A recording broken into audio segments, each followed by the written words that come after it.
Krisis kemanusiaan di Palestina, terutama di wilayah Gaza, sangat mengiris hati kita sebagai manusia yang beradab dan bermoral. Penjajah Israel dengan brutal melakukan genosida tanpa pandang usia. Komunitas internasional menyebutnya sebagai tindakan pembersihan etnis terhadap warga Palestina demi mencapai tujuan Israel untuk menguasai seluruh wilayah Palestina yang tersisa. Padahal, wilayah yang saat ini ditempati Israel berdasarkan historis adalah milik Palestina. Namun pada awal abad ke-20, penggusuran wilayah Palestina pun dimulai.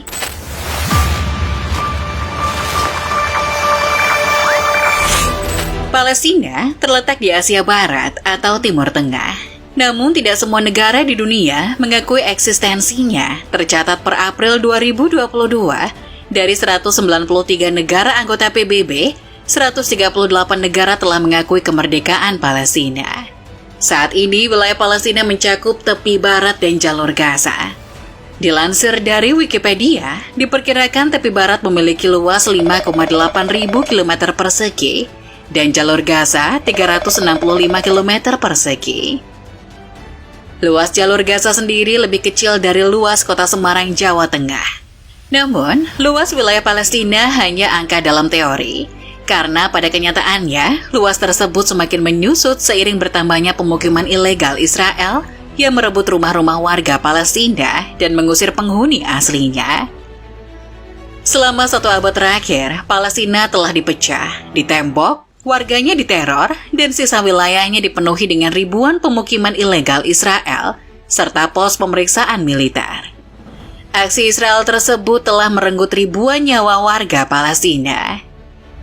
Min Gyo mencoba merangkum peristiwa penting yang akan menunjukkan timeline perubahan wilayah Palestina yang semakin tahun semakin menyusut, seperti yang dilansir dari Al Jazeera. Mari mulai dari abad ke-7. Pada abad ke-7, pasukan Islam yang dipimpin oleh Khalifah Umar bin Khattab menguasai wilayah Palestina.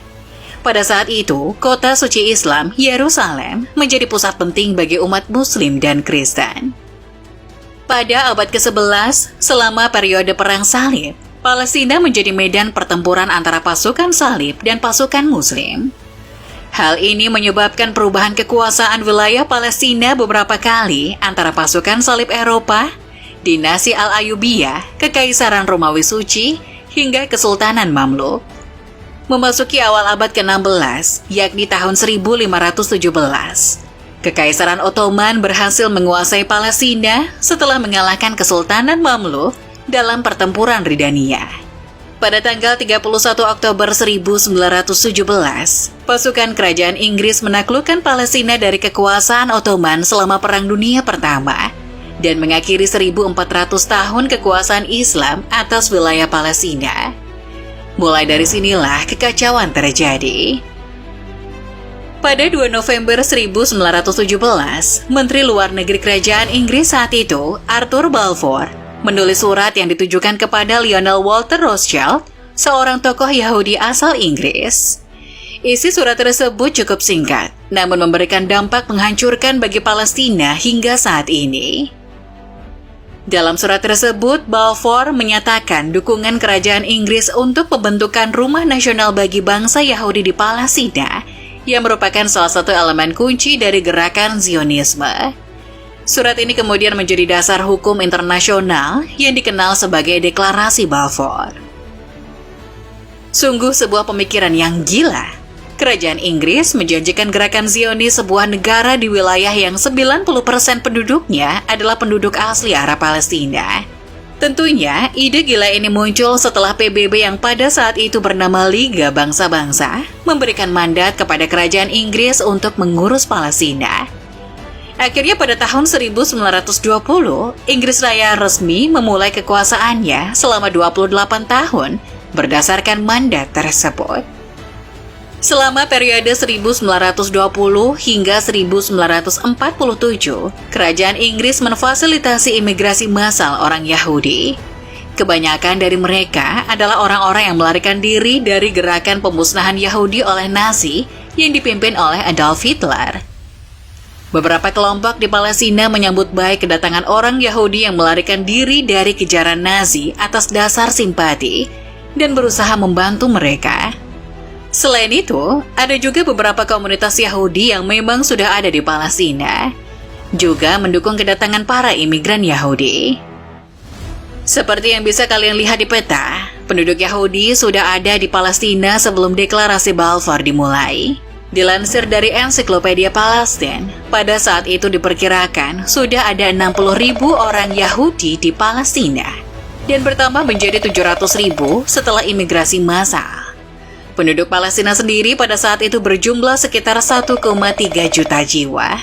Semakin banyak penduduk Yahudi berdatangan ke Palestina, membuat penduduk Palestina khawatir dengan perubahan demografi negara mereka dan penyitaan tanah mereka oleh kerajaan Inggris untuk diserahkan kepada pemukim Yahudi. Akhirnya, pada tanggal 14 Mei 1948, negara Israel diumumkan oleh David Ben-Gurion, ketua pemimpin Yahudi di Palestina. Hal ini menyebabkan pecahnya Perang Arab-Israel, di mana sejumlah negara Arab menyerang Israel yang baru saja terbentuk. Perang ini berakhir dengan gencatan senjata pada tahun 1949. Pasukan militer Zionis mengusir setidaknya 750.000 warga Palestina dan merebut 78% wilayah bersejarah Palestina. Sisanya sebesar 22% dibagi menjadi tepi barat dan jalur Gaza. Sejak pendirian Israel, wilayah ini telah menjadi pusat konflik berkelanjutan antara Israel dan penduduk Palestina. Pada tahun 1964, Organisasi Pembebasan Palestina atau PLO dibentuk. Dan setahun kemudian, Partai Politik Fatah didirikan. Konflik pun terus berlanjut.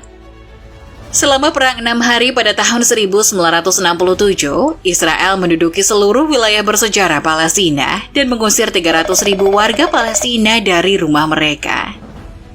Israel juga merebut dataran tinggi Golan Suriah di utara dan semenanjung Sinai Mesir di selatan. Namun pada tahun 1978, Mesir dan Israel akhirnya menandatangani perjanjian damai yang menyebutkan Israel menarik diri dari wilayah Mesir. Di tahun-tahun berikutnya, pemukiman Zionis Israel semakin merajalela memasuki sisa wilayah Palestina. Penduduk Palestina pun harus hidup di bawah pendudukan militer yang mendiskriminasi mereka dan melarang segala bentuk ekspresi politik atau sipil.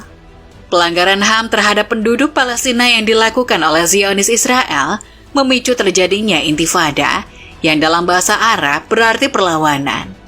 Gerakan perlawanan ini berpusat di wilayah Palestina tepi barat dan jalur Gaza. Intifada pertama dimulai pada bulan Desember 1987 dan berlangsung hingga tahun 1993. Pemicu utamanya adalah ketidakpuasan warga Palestina terhadap pendudukan Israel yang telah berlangsung selama beberapa dekade. Di tahun 1987 juga berdirilah Gerakan Hamas, sebuah cabang dari Ikhwanul Muslimin yang terlibat dalam perlawanan bersenjata melawan pendudukan Israel. Akhirnya pada tahun 1988, Yasser Arafat, pemimpin Organisasi Pembebasan Palestina, menyatakan kemerdekaan Palestina dan pengakuan resmi terhadap negara Palestina, mencakup wilayah tepi barat, jalur Gaza, dan Yerusalem Timur sebagai ibu kota Palestina pada konferensi di Aljazair.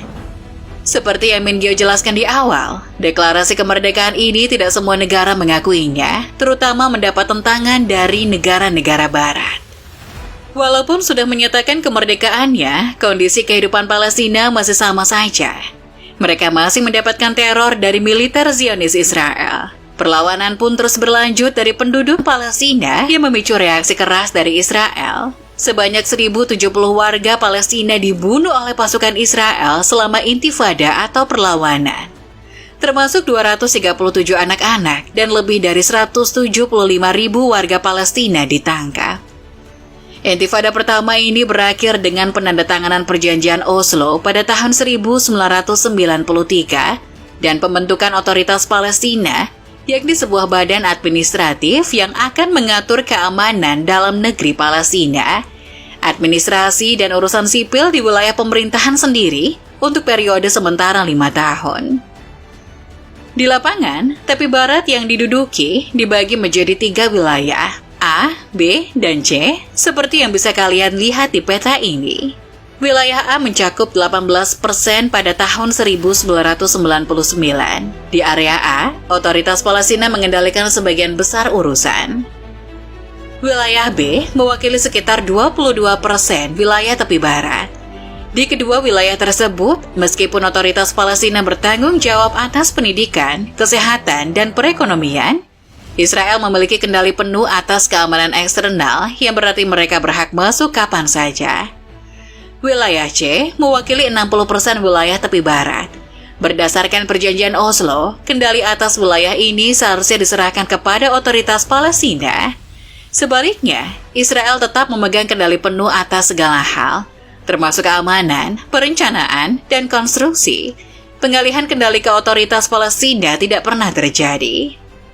Bahkan pada tahun 1995, Israel membangun pagar elektronik dan tembok beton di sekitar jalur Gaza, menghentikan interaksi antara wilayah Palestina yang terpecah. Sedangkan di tepi barat, pada tahun 2002, Israel juga telah membangun tembok yang membentang sepanjang lebih dari 700 km.